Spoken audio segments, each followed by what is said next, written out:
वर्षभर ज्या क्षणाची आपण आतुरतेने वाट बघतो तो क्षण शेवटी आलाच. आल्या आल्या बघतो तर काय वर्कशॉप मध्ये फॅन लागलाय. केवढी आनंदाची गोष्ट आहे बापरे, नाही सांगू शकत तुम्हाला. खूप गरम होते यार. आज आपल्याला सुरुवात करायची होती आपल्या बाप्पाची पूजा पाठ करायची, कारण की आज आपल्याला कामाची सुरुवात करायची होती.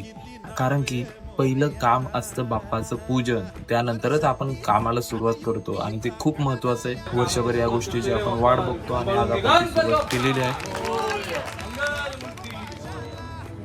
सगळ्या पोरांनी घेतले एक एक मूर्ती आणि केली फिनिशिंगची कामं सुरुवात. एक एक मूर्ती एक एक जण करत होता आणि दुसरी बाजूने आम्ही पण इथे क्रॅकची कामं करत होतो, मांडणी बांधत होतो. काय कसं करायचं याचं डिस्कशन करूनच एक जण एकाला इन्स्ट्रक्शन देतो, काय ना काहीतरी चालू होतं. आणि आपल्या भावाने आणलेला साऊंड सिस्टम याच्याशिवाय कामच होत नाही. आणि आपल्या खूप दिवसांनी ताई आपल्या आलेल्या वर्कशॉपला त्यांनी आपल्याला जे काही कामं राहिली ती करायला सांगितली. आणि आपण भेटूया उद्याच्या ब्लॉगमध्ये. तोपर्यंत गणपती बाप्पा मोरया.